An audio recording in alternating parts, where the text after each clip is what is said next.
Apa kabar, Le Prengki? Sehat. Ya, teman-teman sahabat Piramida Podcast, hari ini kita kedatangan seorang pengusaha muda. Nah, ini dia bergerak di usaha retail ya. Ini banyak ini, usaha retail ini ada yang berhubungan dengan kain lah ya kan. Nah, ini kebetulan Le Prengki ini atau Bang Prengki ini bergerak di penjualan ulos Batak. Ulos Batak ya, Le ya? Iya, ulos Batak. Namanya apa, Le? Ude Ulos Boru Simatupang. Ini namanya Ude Ulos Boru Simatupang. Tapi kalau menurut penelusuran kita, Le, sebelumnya Le pernah kerja di salah satu perusahaan, kemudian meninggalkan tempat pekerjaan Le sebelumnya, dan sekarang kemudian masuk menjadi memiliki usaha ulos. Itu gimana ceritanya, Le? Saya kan tamat di 2022. Dari kampus mana, Le, dulu? Institut Teknologi Medan. Oh, ITM ya. Iya.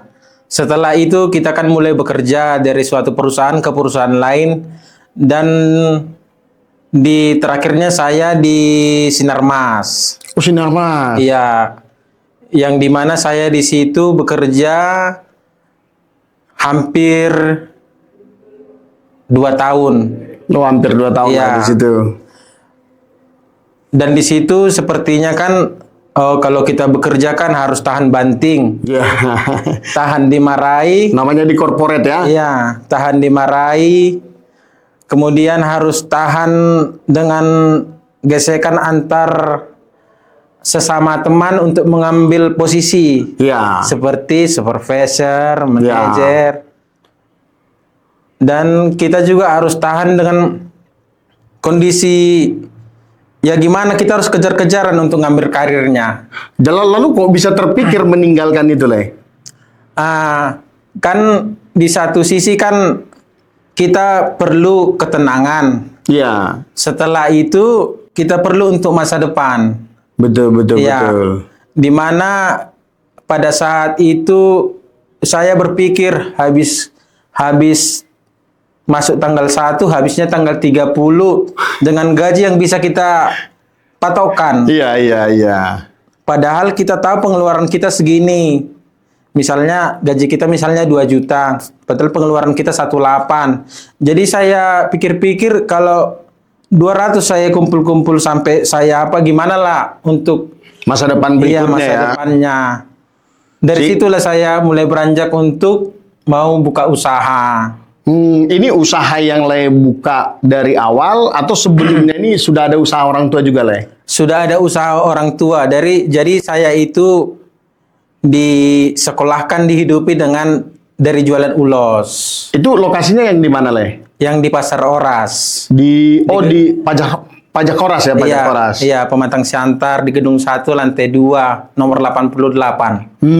Lengkap teman-teman ya. Siapa tahu ada yang ingin membeli nanti ke lokasi tempat teman kita ini. Lalu, Le, pertanyaannya kemudian bagaimana kepuasan Le sudah meninggalkan pekerjaan itu, kemudian sekarang masuk ke jualan ulos, perkembangannya gimana? Kalau untuk kepuasan, satu dari sisi kepuasan waktu. Oh, kepuasan waktu. Ya gimana yang dulu kita dari jam 8 sampai ke jam 6 harus di kantor, sekarang kita dari jam 8 kalau misalnya ada kita keperluan yang lain, kita bisa sisihkan waktu untuk ke situ. Itulah dia tingkat kepuasan yang paling dasarnya. Iya. Di lain sisi untuk tingkat kepuasan untuk dari finansialnya. Iya. Kalau untuk dari finansialnya kan, kalau untuk saya ini kan masih pemula. Kalau masih pemula kan perlu untuk dasarnya modal. Iya. Dan di modal itu untuk pemula ini bukannya malu-malu ya. Pertama ini saya memang utang. Utang kepada teman, utang kepada keluarga. Kalau pengusaha memang biasa ngutang itu, Le. Iya. Itu dia, utang kepada, apalagi terlebih lagi utang kepada pihak-pihak seperti bank ataupun yang lainnya.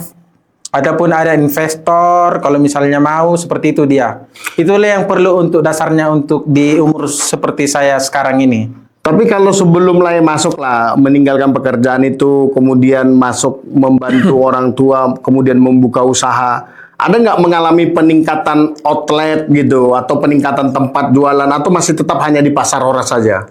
Kalau untuk sekarang ini, puji Tuhan, sekarang saya sudah membuka galeri di Jalan Dei Panjaitan, Pematang Siantar. Galeri itu konsepnya gimana, Lay? Kalau di situ tetap untuk berjualan ulos, cuman lebih nyaman lah sebagai seperti lay power yang orang-orang kantor yang perlu mau cepat-cepat, misalnya cuman parkir mobil, ambil udah langsung pergi seperti itu dia. Oh iya, iya. Itu dia kelebihan dari yang paling utamanya. Baru dari sisi waktu, kita bisa buka dari jam 6 pagi sampai jam 10 malam. Jam 10 malam. Iya. Sedangkan kalau di pasar Horas hanya sampai sore ya? Iya, sampai jam 5, paling lama jam 6 sore. Dan kita buka di situ jam 8 pagi. Jam 8 pagi di galeri itu. Iya. Galeri itu di mana, Lay? Di Jalan Dei Panjaitan. Di Jalan Dei Panjaitan ya? Iya. Berarti yang arah mau ke Simpang 2 ya? Iya, mau ke Simpang 2. Jadi kalau Lay lihat lah, tantangannya lah, ini kan di pasar Horas nih. Di pasar Horas, kemudian Lay buat galeri. Tantangannya sekarang dengan online-online ini gimana, Lay? Kan orang sekarang sikit-sikit Iya. pesannya di Shopee, Iya. pesannya di TikTok. Itu gimana orang Lay menyikapi hal itu?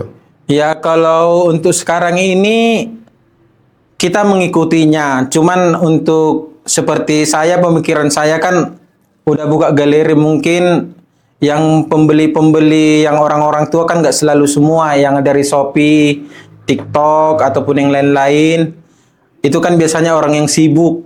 Orang yang sibuk yang misalnya beli satu-satu, tapi kalau yang untuk misalnya pengusaha pedagang dari Jambi, dari Iya. Jakarta, dari Jayapura, mereka tetap kontak by telepon, by WA, misalnya kirim untuk segini yang untuk mau jualan kembali gitu dia. Jualan kembali. Iya. Yang paling jauh lah, kemana Lay pernah kirim ulos? Kalau untuk seluruh Indonesia sudah kita kirim, mulai dari Aceh sampai Jayapura sudah kita kirim dia. Kalau untuk Ke luar negeri, luar negeri, sudah ada juga. ke Malaysia, Singapura, Sudah pernah juga iya, pengiriman sudah sampai pernah. ke sana ya? Iya.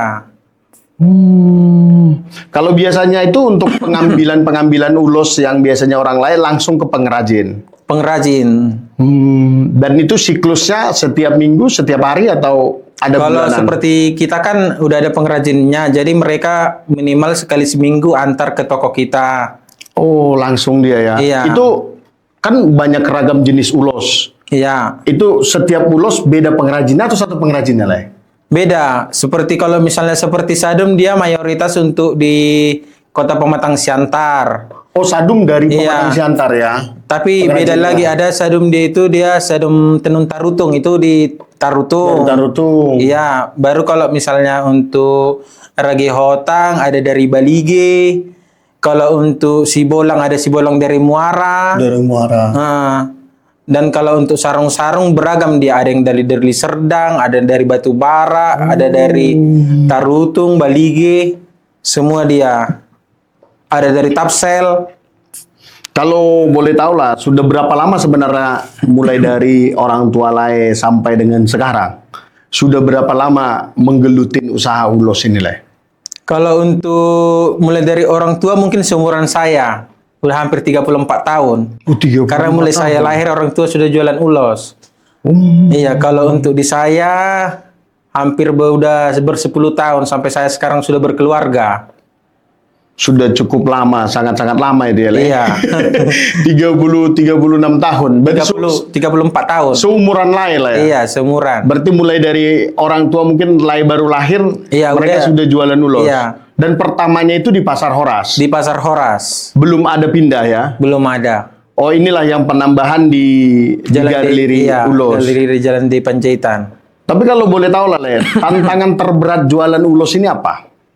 Kalau tantangan terberatnya dari 250 juta penduduk Indonesia, paling beberapa persen yang Oh, betul-betul. suku Bataknya. Suku Bataknya. Iya, cuman program-program pemerintah yang sekarang yang ada untuk kadang setiap hari Sabtu dulu seperti di Medan, setiap Jumat mereka pakai budaya-budaya terserah kita lah, tapi kan mereka mau pakai ulos. Iya. Kadang juga seperti kantor-kantor di Jakarta yang kadang mereka untuk Oh, berarti sebenarnya bisa kerja sama dinas-dinas juga orang lain ya? Dinas bisa pariwisata. Iya.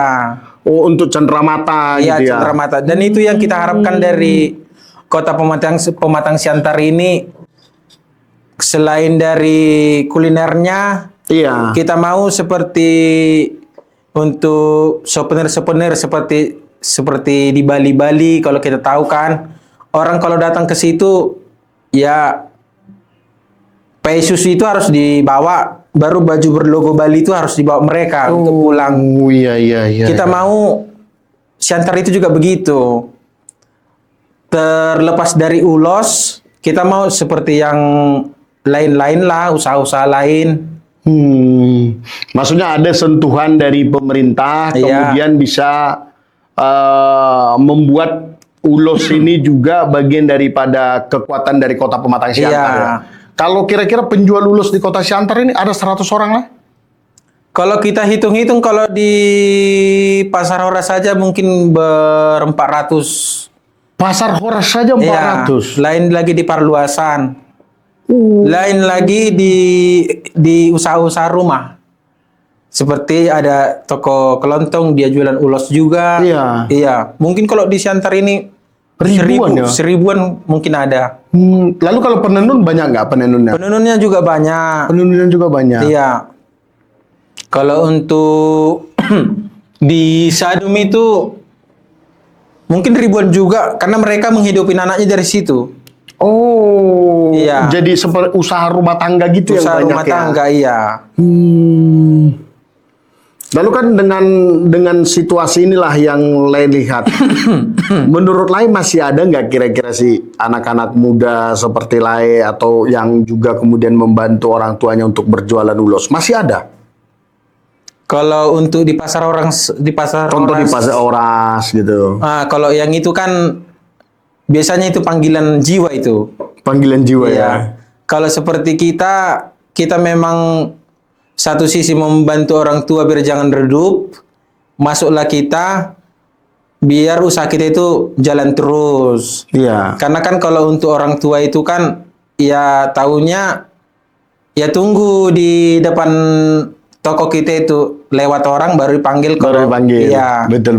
Kalau di dalam teknologi sekarang ini kan seperti orang tua kita nggak mungkin lagi mereka tahu Shopee, TikTok, Tokopedia ataupun Facebook yang lain-lain, nggak mungkin lagi mereka tahu. Jadi kitalah anak-anaknya ini yang ngasih tahu seperti inilah caranya untuk berjualan sekarang, walaupun semua Beradaptasi dengan situasi zaman. iya, ya, Lai? situasi zaman. Lalu kan kalau kita lihat lah, maksudnya dengan proses anak-anak muda itu tadi, apa kira-kira pesan Lai untuk anak-anak muda? Apa yang bisa Lai kasih masukan lah? Ini kan Lai kategori 10 tahun yang lalu Lai sudah menggelutin itu. Berarti potensinya dari sejak umur 20 tahunan gitu ya.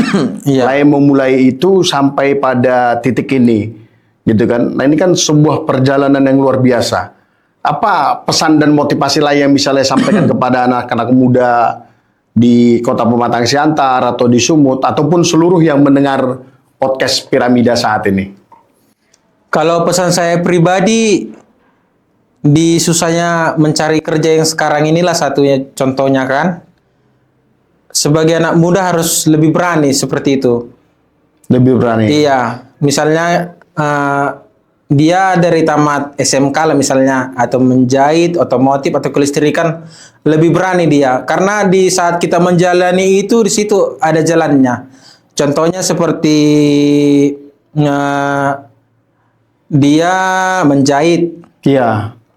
Kalau menjahit itu kan kalau di sekolah kan masih manual-manual ukur-ukuran lah. Iya. Tapi kalau udah masuk di lapangan dia kan, lapangan pekerjaan, dia lebih berani untuk cepat dia mendapatkan uang dengan satu jahitan itu kan udah terukur dia uangnya. Betul. Jadi harus lebih berani dia untuk anak muda. Di satu sisi memang kita harus waktunya untuk mendapatkan kesuksesan itu memang lama lah. Tapi di zaman sekarang Harus berani memulainya ya. Iya, memulainya itu Iya. yang paling penting. Karena memang kalau untuk kerja memang langsung dapat uang memang. Iya. Cuman- Kalau buka usaha nggak bisa langsung begitu Iya, ya.